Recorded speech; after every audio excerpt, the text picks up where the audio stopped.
Travis had only 2 days left before leaving the Catskills and going home to New York City. He was very sad to leave his grandparents but would be happy to see his mother and father again after a 3-week stay at his grandparents' cabin on the lake.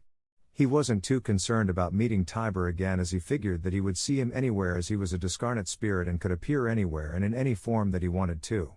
He decided that he would take a last walk through the forest to see if Tiber would show up during his trek. Once he got back to New York, these mountains, the forests, waterfalls, and all of the other wonderful aspects of nature that he loved so much here would be gone.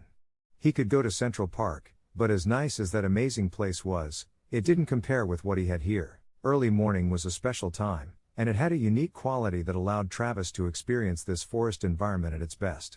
The air was crisp and enjoyable as it coated his face and hands. The moist soil and leaf litter released a certain scent that would not be there as the air warmed up in an hour or so, and the gray fog that was floating throughout the forest and rising from the lake created an atmosphere that Travis found to be unlike anything or anywhere else. His grandparents had surprised him with some brand new hiking boots for a going back to school present. He loved them and wanted to break them in trekking within his favorite forest environment. Having their first use being in the city would not be the same somehow, but once his favorite patch of woods became embedded within the leather and soles of these boots, they would have become initiated correctly. Travis had learned to stride with an upright posture along the pathways, and he had learned to be aware of every single element that he passed along the way. He monitored his breath to ingest all of the tastes and odors that the forest air offered to him. He could never tire of this place and vowed to retain these memories in his consciousness so he could enjoy them whenever he wanted when he returned home. As he passed a large boulder embedded in the soil, he saw a chipmunk hop up on the top of the big rock. Travis leaned over and rubbed the very cute rodent on the head and said, "Good morning, Tiber." The chipmunk wriggled up against his hand as if to respond with a greeting to Travis. Travis smiled at the wonder of this meeting in the forest. Then he heard a voice behind him saying, "Hello, Travis.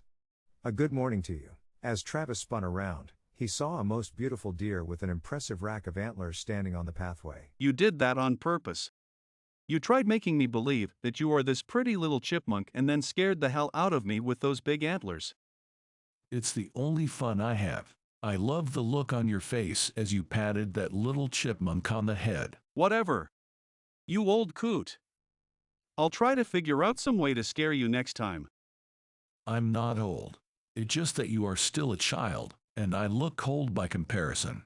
But wait, come to think of it, I am thousands of years old and have been through way too many incarnations. So maybe I am an old coot. Well, Tiber, let's forget that for now. Would you please morph yourself back into your human form again? It's ridiculous listening to a big male deer speaking in English. Watching your lips move is way too distracting and I can't concentrate on what you are saying. Okay. And then the big brown buck started to disintegrate and turned into a mass of golden radiation and then slowly into a solid form. Tiber then appeared as his handsome middle-aged human male self. He was wearing khaki trousers, a khaki shirt, suede leather boots, and a brown alligator wide belt.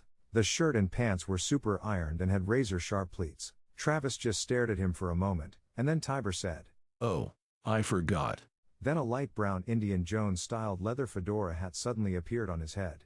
Travis murmured his approval and asked, "Do you dress like this in the unobstructed universe?" No. Tiber thought for a second and then replied, We can appear however we want to whoever might appreciate us. It doesn't sound very easy, but it is. But I do enjoy play acting when I am here with you, and I wanted to look like Indiana Jones today. Is Indiana Jones a character you particularly like? Note, I adopted this look because I knew you liked him. Right. Right. But I remember you said during our last lesson that we would learn about evolution during this lesson. Am I correct? You are. And this will be a fun and informative lesson because it is all about who and what we are to be, and what we are going to eventually become, regardless of whether we want it to happen or not. That is because it was the reason that Supreme Consciousness created us in the first place. Tiber then walked over and sat down on the boulder. I'm a lot older than you, so I have to be comfortable when we start our teaching sessions. You, being so much younger, can just stand there or pace around as you please. Travis just nodded in the affirmative to indicate that he would do just that. But he led off with the first question. What exactly is your definition of evolution? Darwin said that evolution is a process by which organisms change over time due to mutations altering physical or behavioral traits. These changes that allow an organism to adapt to its environment might help it survive. In other words, a member of a species may end up with a change of some sort, and if it is a beneficial change, this particular member of the species might pass it down to future generations, and over time, change the entire associated species. Is that what you mean by evolution? No, that definition is good for both non-sentient and sentient creatures in this obstructed universe. But spiritually sentient beings, such as you are, is somewhat different. Over a long time, some physical evolution among your species is certain to occur, but what I am going to discuss with you today is a different concept of evolution, and that is one of a spiritual nature among the spiritually sentient souls. This spiritual evolution can occur quickly with spiritually sentient beings because intent and willpower are paramount within their makeup. With both the non-sentient and sentient creatures, physical evolution is considered a change for the better and often affects cultural alterations. Evolution is a consciousness-altering event among the spiritually sentient because physicality is not a permanent issue, whereas your consciousness is immortal. What exactly is sentience? Sentience is the capacity to feel, perceive, or experience subjectively, or to be able to distinguish the ability to think from the ability to feel. In modern Western philosophy, sentience is the ability to experience sensations. In Eastern philosophy, sentience is a metaphysical quality of all things that require respect and care. I promote the Eastern philosophy in my lessons. Okay. I think I understand all that to mean that we human types are just like most higher animal species. We think about something and are aware that our sensations were caused by something specific. The lower animal species are mostly unaware of what is happening to them but react to a stimulus. Is that correct? Not totally, but good enough for this stage of our lessons. The full reality of sentience is a complex subject and can't get digested in a few sentences, but what you understand at present will allow us to proceed. Travis hesitated a moment and then realized that he needed to know more before being launched into the concept of spiritual evolution. I assume that Supreme Consciousness created the whole evolution thing for a reason. What was it? This is a subject that you will have to use faith and logic to resolve in your mind. What I will be telling you is based on logic rather than science and faith.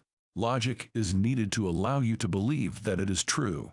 There is no way you can use the structure of science to prove or disprove this explanation. This conclusion is the same as believing in a supreme being or God.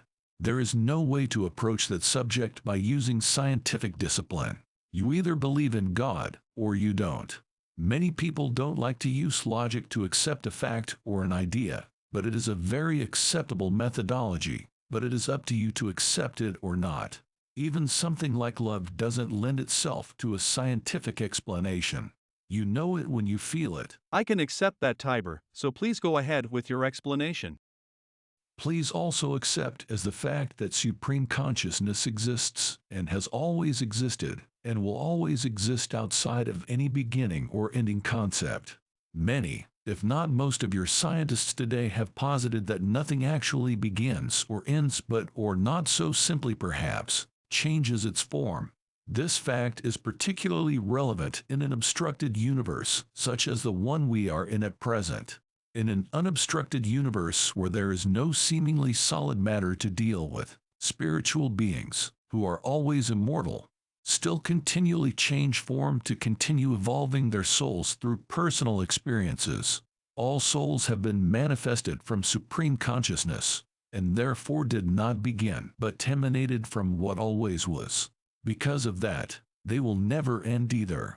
Still, they will certainly change as a result of the experiences it has, or in other words, that soul will evolve as evidenced by those experiences, and in so doing become a unique soul. That is a good explanation that makes me feel good when I think about it, but I would still like to know its why and not just its how.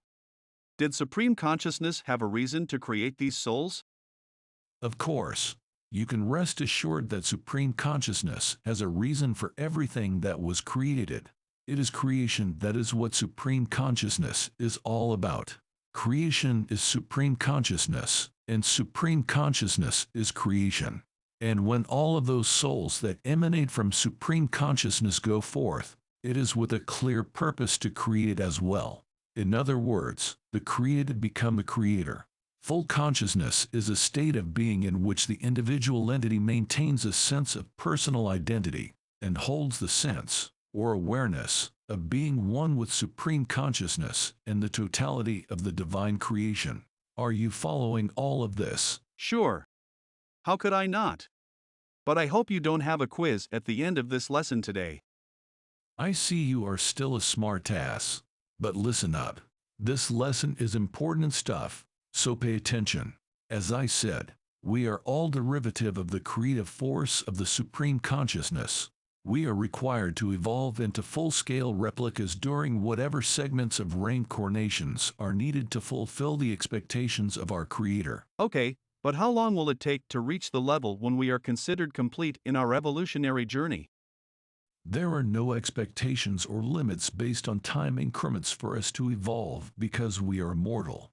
It will take whatever segments of what we think of as linear time that are needed to bring us to a stage where we can return to supreme consciousness as a co-creator. But what happens when we return to supreme consciousness when we reach our completion of the soul's evolution?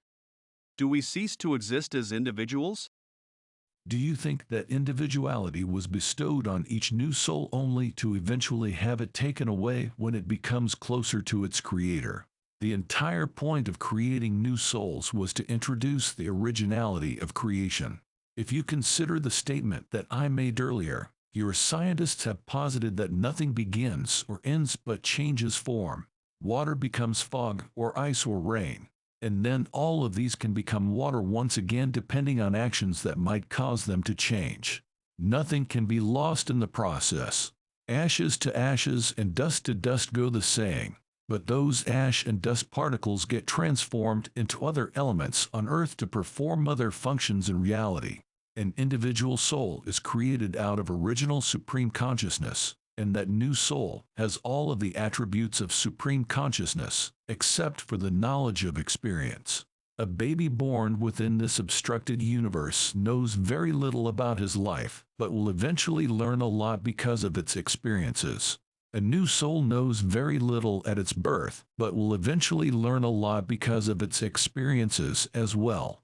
Tiber then was quiet for several minutes and waited for Travis to digest all of this information. He could see that the boy had absorbed all of these thoughts and was wondering about their implications. Then Travis responded. Just as before, this information tends to make me feel good, which causes me to accept it exactly as I heard it. But what do I do with this new information about evolution? It is a simple solution. Evolve. You accept the evolutionary process by actively thinking about what you are doing at every step along the path of your journey through multiple lives. Do not take anything that happens to you for granted. Each joy and each sorrow serves to make you a better soul than you were before they came into your life. Each illness is a lesson for tolerance and a return to health as a healing experience that we should savor. Try to look at every other soul that intersects your life as a gift, even if you experience with them for a mere second. Each view of nature that you will see is a new and different view than the last one. Each life experience is going to be unique from another life experience, even when it seems similar. Each birth and each death, which is in actuality another birth, are both to be celebrated. Make sure you completely analyze all of these things, so you know the difference. In other words, meander through your life with your eyes, your ears, your touch, and all your other senses wide open. If you do these things, your consciousness will take care of the rest.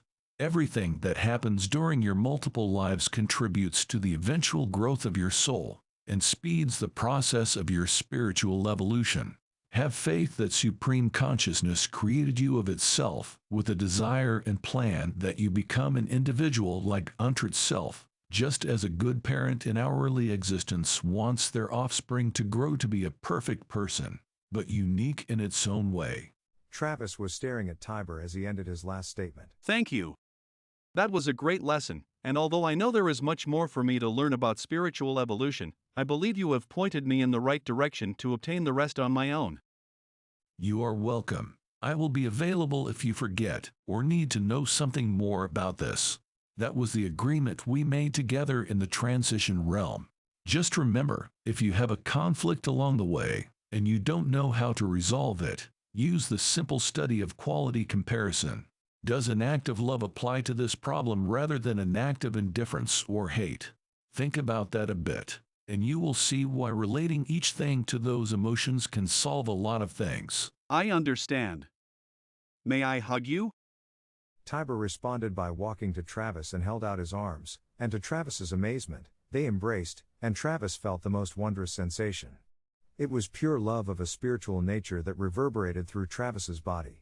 Tiber said one last thing as he began to lose his solid form and glow with golden radiation.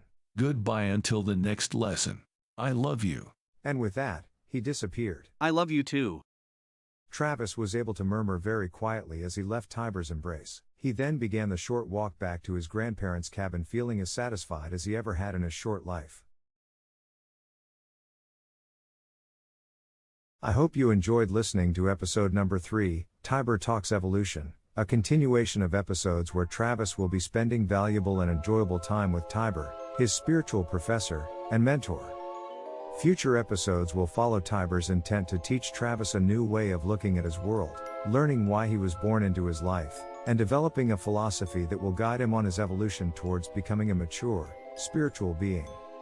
As usual, episodes will focus on earthly issues and take place within familiar everyday locations, while others will transport Travis to otherworldly and fantastic adventures.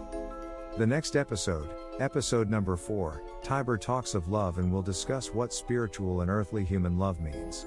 It is important for all souls to understand its meaning and importance. Once more, I think you will be very interested in this episode. Please visit our website, theemeraldcrystal.com, to see, read, or hear more of our literary offerings. You may purchase our spiritual thriller novels, Quest for the Emerald Crystal, Book Number 1, Spiritual Warriors in the Bahamas, or Quest for the Emerald Crystal, Book Number 2, Spiritual Warriors in Belize, and Quest for the Emerald Crystal, Book Number 3, Spiritual Warriors in the Caribbean, within the website or on Amazon.com.